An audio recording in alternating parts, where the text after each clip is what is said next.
নমস্কাৰ সকলোকে মোৰ অন্য এটি ভিডিঅ'লৈ আপোনালোক সকলোকে পুনৰবাৰ স্বাগতম জনাইছো।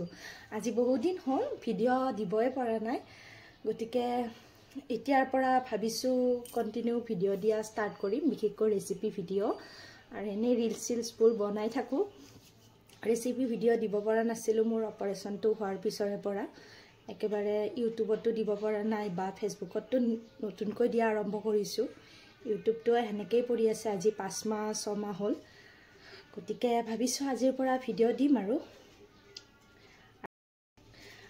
আজি মই ভিডিঅ' দিম এয়া চেংমৰা শাকৰ ওপৰত। এয়া বিশেষকৈ পাহাৰে পৰ্বতে, মানে আমাৰ ভৈয়াম জাগাত ইমান পাবলৈ নাই, পাহাৰীয়া জাগাত বেছিকৈ হয় আৰু মই বহুত দিনৰ মূৰত এয়া খাম আৰু গতিকে ৰেচিপিটোনো আপোনালোকক নিদিয়াকৈ কেনেকৈ থাকো। এয়া 2 মুঠা আছে, মই একেবাৰে কাটি বাছি সকলোখিনি আপোনালোকক দেখুৱাম, কি কোনটো মানে ৰান্ধিব লাগে, কেনেকৈ কি কৰিব লাগে সকলোখিনি দেখুৱাম আৰু আপোনালোকে ভিডিঅ'টো শেষলৈ চাই থাকিব। আৰু ইয়াৰ টেষ্টটো খাবলৈ বিৰাটেই ধুনীয়া আৰু এয়া বিশেষকৈ বজাৰবিলাকত গ'লে পায় আৰু কিনিব, এয়া আমাৰ দেখিলে লৈ আহিলে, গতিকে এয়া ৰেচিপিটো দিম আৰু চাব ভিডিঅ'টো শেষলৈ। যিসকলে আগে পিছে মানে বনাই খাইছে তেওঁলোকেতো জানিবই কেনেদৰে বনায়, গতিকে আজিৰ ৰেচিপিটো মোৰ ষ্টাইলত চেংমৰা শাকৰ ৰেচিপি।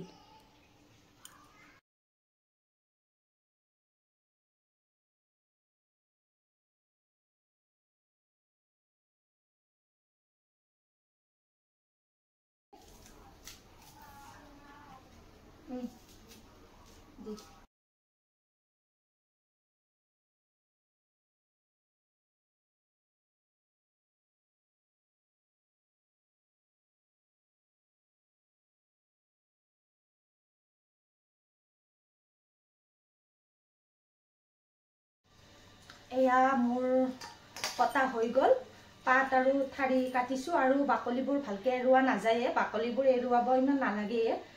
আৰু এতিয়া এইখিনি মই ধুই ল'ম ধুনীয়াকৈ অলপমান, আৰু ধুই পিনে অকণমান সময় সিজিবলৈ দিম, মানে অলপ সিজাই।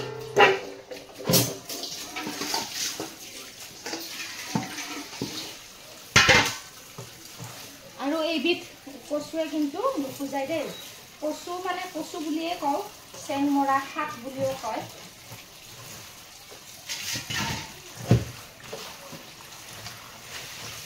দেখিছেনে অলপো লেতেৰা নাই।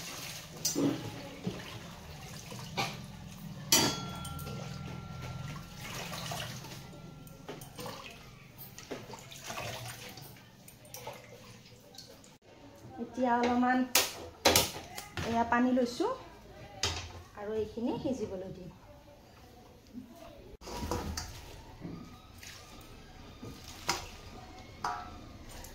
আৰু এইখিনি সিজি থকা টাইমতে মই আদা নহৰু যিখিনি লাগে সেইখিনি ৰেডি কৰি ল'ম।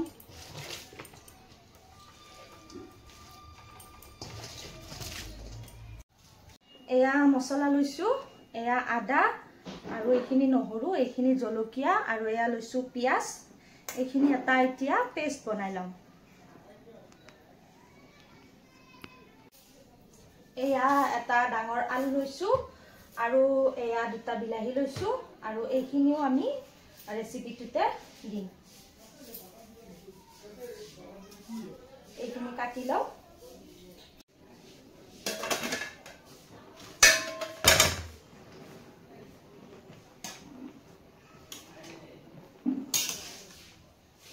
এই চেংমৰা শাকবিধ ভালকে মানে সিজিয়ে নাহে, এইকাৰণে অকণমান সিজাই লৈছো আৰু অলপ সিজক।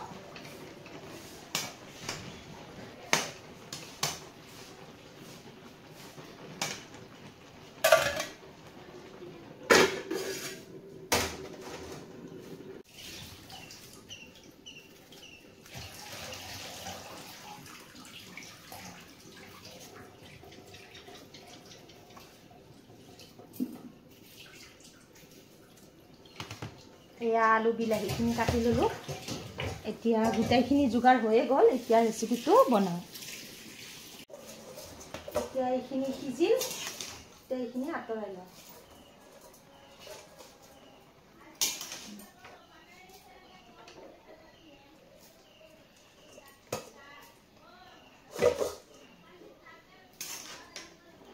তো পানী ভৰা পাত্ৰখিনি লৈছোঁ এতিয়া পানীখিনি গুচি যাব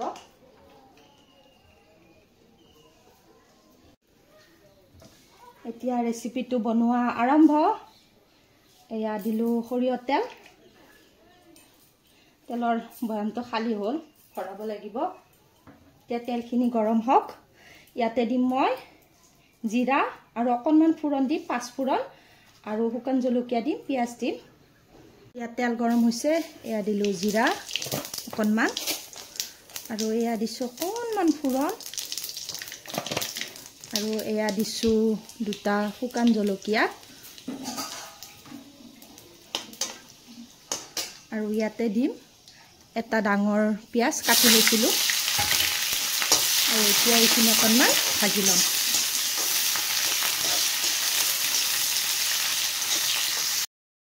আমাৰ এইফালে কিনকিনীয়া বৰষুণ তথাপিও মানে ঘাম ওলাই আছে আৰু মুখৰ পৰা গামোচাখন লাগিবই আৰু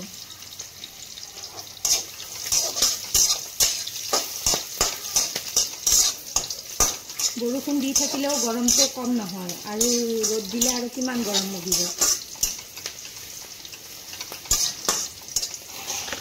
মোৰ পিঁয়াজখিনি ভজা হৈ গ'ল এতিয়া মছলাখিনি দি দিম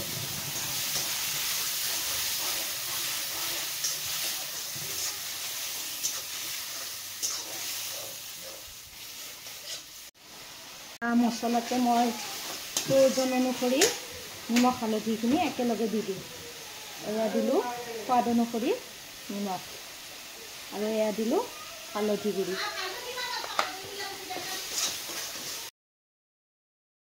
আৰু এইফালে মছলাৰ মিক্সিটোৰ মানে আখ খলি পিনে এনেদৰে মছলা পানীখিনি দি দিছোঁ তলত লাগি নধৰিব তেতিয়াহে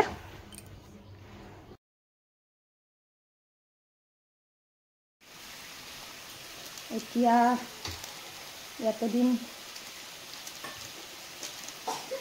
অকণমান জিৰা গুড়ি আধা চামুচমান দিম আধা চামুচ মই আন্দাজ মতে দিছোঁ আৰু চামুচেৰে দিয়া নাই আৰু এয়া ধনিয়া গুড়ি নিদিলেও ভাল লাগে তথাপিও আৰু টেষ্টৰ কাৰণে দিছোঁ এতিয়া মছলাখিনি ধুনীয়াকৈ ভাজি ল'ম কেঁচা গোন্ধ নোযোৱালৈ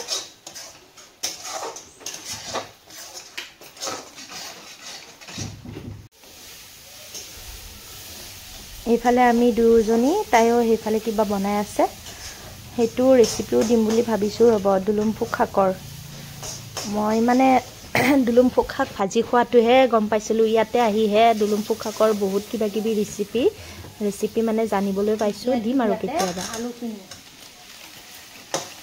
আৰু বিলাহীখিনি পিছত দিম নহ'লে এনেই সিজি নাহে আকৌ সিজি নাহিব মছলাখিনি লাগি ধৰিছে সেইকাৰণে অকণমান পানী দিছোঁ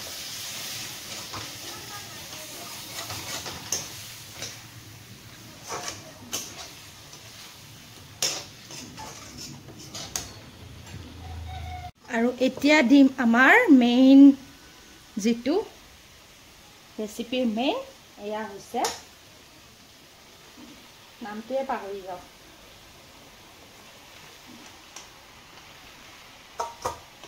এতিয়া মছলাৰে সৈতে ধুনীয়াকৈ লৰাই মেলি দিম মিক্স আপ কৰি দিম আৰু এতিয়াও সিজিব লাগিব আৰু অকণমান ভজা হোৱাৰ পিছত ইয়াতে অকণমান পানী দি বিলাহী দি ঢাকনি লগাই থৈ দিম যিহেতু সিজিবলৈ বৰ টান সিজিয়ে নাহে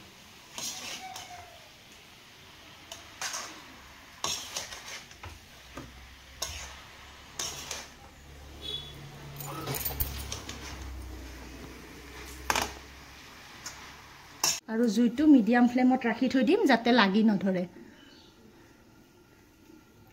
দেখুৱাও আমাৰ খেতি কৰিবৰ কাৰণে মাটি নাই, তথাপিও যি আছে আৰু তাতে এইবিলাক মানে আমাৰ মানুহজনে লগাই দিয়ে। ইয়া তিতা কেৰেলা লাগিছে, ইয়া আৰু তেনেকৈ পানীলাওৰ গছ বা কিবা কিবি পাইখানাৰ চাদৰ ওপৰতে এনেকৈ দি দিয়ে। আৰু এয়া পাকঘৰৰ পিছফালে এয়া তিতা কেৰেলা খালোঁ দুদিনমান, দুসাঁজ। আমাৰ তাই আৰু বেলেগ ৰেচিপি বনাই আছে দেই, পুৰা গামোচা চামোচা ঢাকি। দাদাক আছে নহয়, মূৰত কাপোৰ লৈ থাকিব লাগে, সেইখিনি আমাৰ পৰম্পৰা, উৰিষ্যাৰ নিয়ম।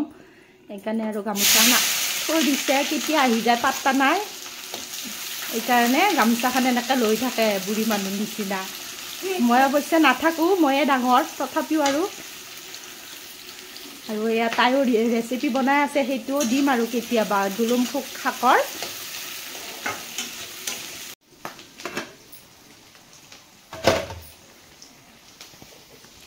এয়া আমাৰ চেংমৰাখিনি অলপ লেৰেলি গৈছে, জুইটো বঢ়াই দিলোঁ আৰু এতিয়া বিলাহী দিম। আৰু বিলাহীখিনিও কমি যাবলৈ দিম ধুনীয়াকৈ। এতিয়া জুইটো কমাই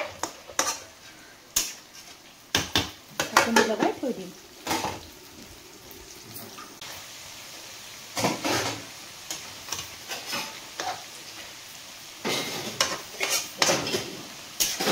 এতিয়া ইয়াতে আধা গিলাচমান পানী দিওঁ, পানী দি ঢাকনি লগাই থৈ দিওঁ। এতিয়া খাই কিনে মানে সিজিলে খাই বেছি ভাল লাগে। পানী নিদিলেও হয়, কিন্তু মই এতিয়া দিম, আলুখিনিও সিজিব বা অকণমান বেছিকৈ সিজিব, নহ'লে লাগি ধৰিব। আৰু এয়া দিলোঁ মই আধা গিলাচমান পানী।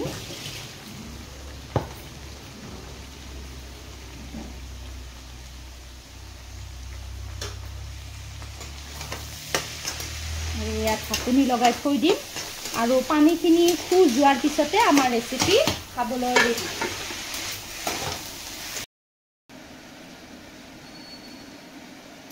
গৰমটো কম নহয় দেই, বৰষুণ বতৰ, কিন্তু গৰম দেখিছে।